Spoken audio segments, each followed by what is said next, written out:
বন্ধুরা, আজকের ভিডিওটা খুবই গুরুত্বপূর্ণ হতে যাচ্ছে, কারণ আমরা তিনটা বড় খবর নিয়ে আলোচনা ও পর্যালোচনা করব। প্রথমত, যখন ভারতীয় পররাষ্ট্র সচিব বিক্রম মিশ্রের কাছে পাকিস্তানের কাছে ভারতীয় যুদ্ধবিমান ধ্বংসের বিষয়ে জিজ্ঞাসা করা হয়, তিনি তখন বলেছিলেন তা জানাবেন। দ্বিতীয়ত, পাকিস্তানের কাছে ভারতীয় যুদ্ধবিমান ভূপাতিত হওয়ার ঘটনায় মার্কিন ও ফরাসি কর্মকর্তারা কি বলছে সেটাও আলোচনা করব, এবং মার্কিন কর্মকর্তারাও উদ্বিগ্ন হচ্ছেন যে চীনা যুদ্ধ অস্ত্র পশ্চিমা যুদ্ধ অস্ত্রকেও ছাড়িয়ে যাচ্ছে। ভিডিওটি যদি ভালো লাগে তাহলে অবশ্যই লাইক ও শেয়ার করে ছড়িয়ে দিন আরো বেশি মানুষের কাছে। আর আমাদের পাশে থাকার জন্য ছোট্ট একটা কাজ করে ফেলুন, চ্যানেলটি সাবস্ক্রাইব করুন এবং নোটিফিকেশন বেলটি চালু করে রাখুন যেন নতুন ভিডিও মিস না হয়। আসসালামু আলাইকুম, সবাইকে আন্তরিক শুভেচ্ছা। আমি আরজেড রাসেল আপনাদের প্রিয় প্ল্যাটফর্মে ফিরে এসেছি আরেকটি গুরুত্বপূর্ণ আলোচনা নিয়ে। তৃতীয়ত, ভারতও দাবি করছে যে তারা রাজস্থানে পাকিস্তানের F-16S ভূপাতিত করেছে এবং একজন পাইলটকে বন্দী করেছে।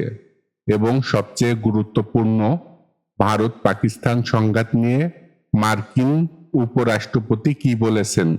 এই ভিডিওটি অত্যন্ত আকর্ষণীয় হতে চলেছে। বন্ধুরা, আমি যা কিছু বলবো তার পক্ষে প্রমাণ তুলে ধরবেও। যদি মনে করেন আমার কথা সঠিক নয়, তাহলে ভিডিওর কমেন্টে ফেসবুকে বা ইনস্টাগ্রামে প্রমাণ সহ আমাকে ডিএম করতে পারেন। আমি অবশ্যই আমার ভুল সংশোধন করব।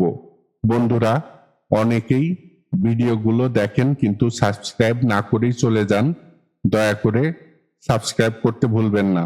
আমি প্রতিরক্ষা এবং ভূ রাজনীতি নিয়ে নিরপেক্ষ এবং তথ্যভিত্তিক ভিডিও তৈরি করি।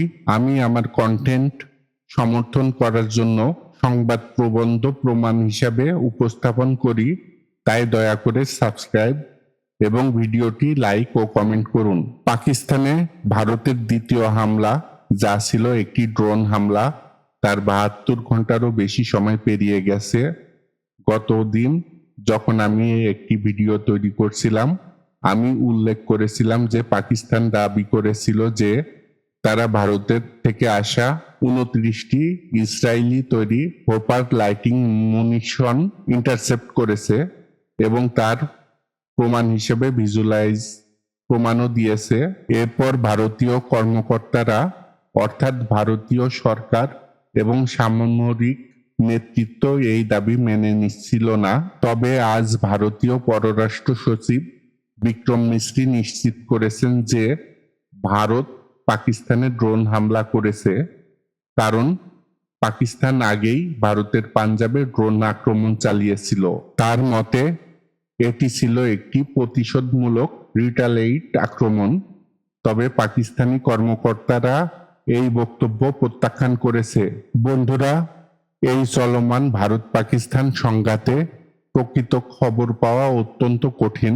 সাধারণত কোনো ঘটনার পর প্রকৃত তথ্য বেরিয়ে আসতে প্রায় 12 ঘন্টা সময় লাগে এবং এর জন্য অনেক রিসার্চ প্রয়োজন।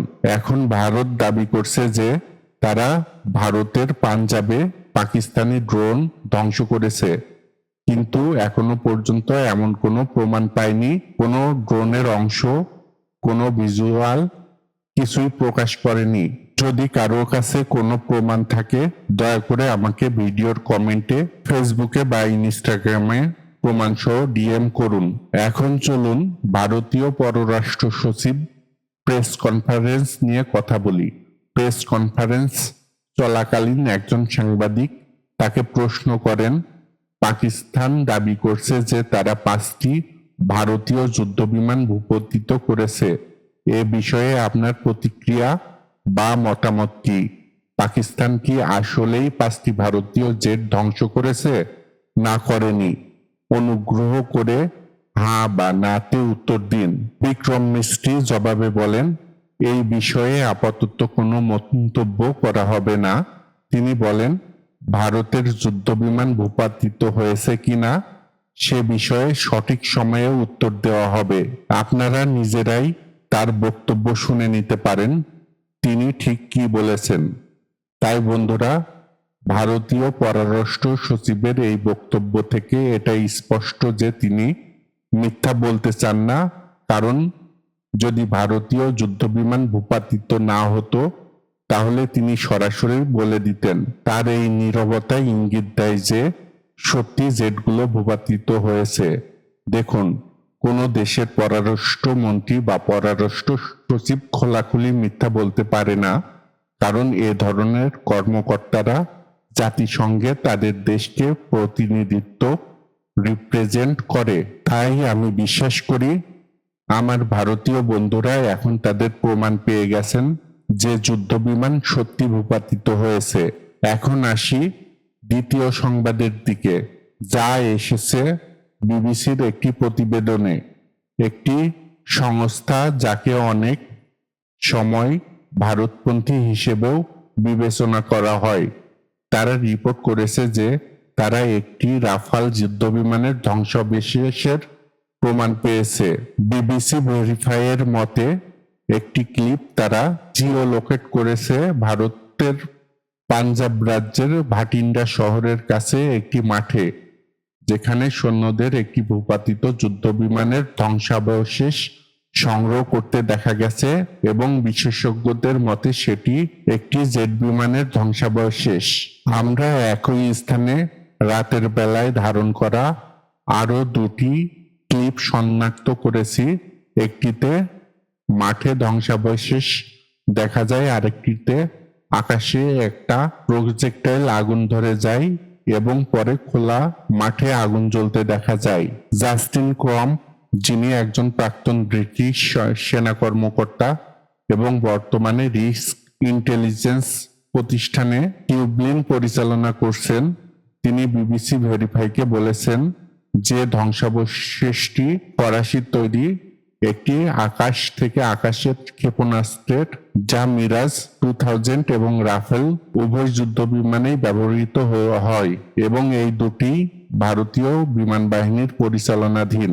সোশ্যাল মিডিয়ায় ঘুরে বেড়ানো আরেকটি ছবিতে দেখা গেছে একটি টেলফিন, যেখানে BS-001 এবং রাফেল লেখা রয়েছে। গুগল রিভার্স ইমেজ সার্চ করে দেখা গেছে এই ছবিটি কোনো পুরনো ঘটনার নয়, এটি নতুন এবং আসল বলেই মনে হচ্ছে। বন্ধুরা, একটা বিষয় মনে রাখবেন, আজকের দিনে মানুষ যতই মিথ্যা বলুক না কেন, সত্য খুঁজে বের করাও এখন অনেক সহজ। আপনি এখন ছবি যাচাই করে দেখতে পারেন সেগুলো আসল নাকি ভুয়া। আর বিবিসি যে ধ্বংসাবশেষ যাচাই করেছে সেটি ভারতের পাঞ্জাবের ভাটিন্ডা এলাকায়। রয়টার্স বলছে জম্মু ও কাশ্মীরে 3টি যুদ্ধবিমান ভূপাতিত হয়েছে। এই ঘটনার পর ফরাসি গোয়েন্দা কর্মকর্তারা CNN-কে দেয়া এক সাক্ষাৎকার প্রকাশ করে একটি রাফাল যুদ্ধবিমান পাকিস্তানের দ্বারা ধ্বংস করা হয়েছে এ বিষয়ে নিশ্চিত তথ্য রয়েছে, যদিও পাকিস্তানের দাবি অনুযায়ী 3টি যুদ্ধবিমান ভূপাতিত হয়েছে কিনা তা নিয়ে এখনো তদন্ত চলছে। আপনি বিস্তারিত জানতে মূল প্রতিবেদন পড়তে পারেন। নিউ ইয়র্ক টাইমস জানিয়েছে যে ভারতীয় বিমান বাহিনীর বড় রকমের ক্ষতির মুখোমুখি হয়েছে। এছাড়াও রয়টার্সকে দেয়া এক সাক্ষাৎকারে মার্কিন সামরিক কর্মকর্তারা জানিয়েছেন যে চীন নির্মিত যুদ্ধবিমান দ্বারা 2টি ভারতীয় যুদ্ধবিমান ভূপাতিত করা হয়েছে, এটি নিশ্চিত। এখানে মার্কিন কর্মকর্তাদের একটি উদ্ধৃতি তুলে ধরা হলো, চীনা যুদ্ধবিমানের পারফরমেন্স যদি একটি শীর্ষস্থানীয় পশ্চিমা যুদ্ধবিমানের বিপরীতে বেশি কার্যকর হয়ে থাকে তাহলে তা ওয়াশিংটন গভীরভাবে পর্যবেক্ষণ করে, যা এখন ওয়াশিংটনে করা হচ্ছে, যাতে বোঝা যায় সম্ভাব্য তাইওয়ান সংঘর্ষ বা বৃহত্তর ইন্দো প্যাসিফিক অঞ্চলে সংঘাতে বেইজিং কিভাবে পারফর্ম করতে পারে। একজন মার্কিন কর্মকর্তা, যিনি নাম প্রকাশ না করার শর্তে কথা বলেছেন, তিনি বলেছেন যে পাকিস্তান চীনের তৈরি জে-10 যুদ্ধবিমান ব্যবহার করে ভারতের যুদ্ধবিমান লক্ষ্য করে আকাশ থেকে আকাশে নিক্ষেপযোগ্য ক্ষেপণাস্ত্র ছুড়েছে এবং কমপক্ষে 2টি ভারতীয় জেট ভূপাতিত করেছে। এ বিষয়ে তাদের পূর্ণ আস্থা আছে। অন্য এক কর্মকর্তা যোগ করেন, যেসব ভারতীয় জেট ভূপাতিত করা হয়েছে তার মধ্যে একটি ফরাসি নির্মিত রাফাল যুদ্ধবিমান। উভয় কর্মকর্তা নিশ্চিত করেছেন যে এই ঘটনার সময় পাকিস্তান যুক্তরাষ্ট্র থেকে পাওয়া লোহিত মার্টিনের তৈরি F-16 যুদ্ধবিমান ব্যবহার করেনি। এদিকে ভারত দাবি করছে যে তারা একটি পাকিস্তানি F-16 যুদ্ধবিমান ভূপাতিত করেছে এবং সেই বিমানের পাইলটকে আটক করেছে। একটা বিষয় মাথায় রাখতে হবে, পাকিস্তানকে তার নিজের ভূখণ্ডের বাইরে বা সন্ত্রাসী হামলার বাইরে F-16 ব্যবহারের অনুমতি নেই। যখন পাকিস্তান এই F-16 যুদ্ধবিমানগুলো কিনেছিল তখনই এই সীমাবদ্ধতাগুলো যুক্তরাষ্ট্র ও পাকিস্তানের মধ্যে হওয়া চুক্তির অংশ। ওই চুক্তির অংশ অনুযায়ী পাকিস্তান শুধুমাত্র নিজের আকাশ সীমার মধ্যে F-16 পরিচালনা করতে পারবে। তাই এই দাবি যে একটি পাকিস্তানি F-16 ভারতের ভূখণ্ডে বিশেষ করে রাজস্থানে ভূপাতিত করেছে, সেটা গভীরভাবে বিশ্লেষণ করলে ঠিক মেলে না। এটা খুবই অগ্রহণযোগ্য এবং সম্ভবত ভুল দাবি। বন্ধুরা, এটাই ছিল আজকের বিশ্লেষণ। কমেন্টে অবশ্যই আপনার মতামত জানাবেন, কারণ আজকের এই সোশ্যাল মিডিয়ার যুগে প্রমাণ, ছবি ও বা ভিডিও ভাইরাল হতে খুব বেশি সময় লাগে না। যদি ভারত সত্যি একটি পাকিস্তানি F-16 বিমান ও এর পাইলটকে বন্দী করে থাকে তাহলে সেই পাইলটকে বিশ্ববাসীর সামনে প্রমাণ হিসাবে উপস্থাপন করা উচিত। যাই হোক, এর সঙ্গে জড়িত আসল ঘটনা খুব শীঘ্রই প্রকাশ পাবে। একইভাবে যদি পাকিস্তান জম্মু ও কাশ্মীরে ড্রোন হামলা করে থাকে তাহলে তার প্রমাণও সময় মতো সামনে আসবে। এই ছিল আজকের আপডেট। অনুগ্রহ করে সাবস্ক্রাইব করুন এবং ভিডিওটি লাইক ও শেয়ার করুন।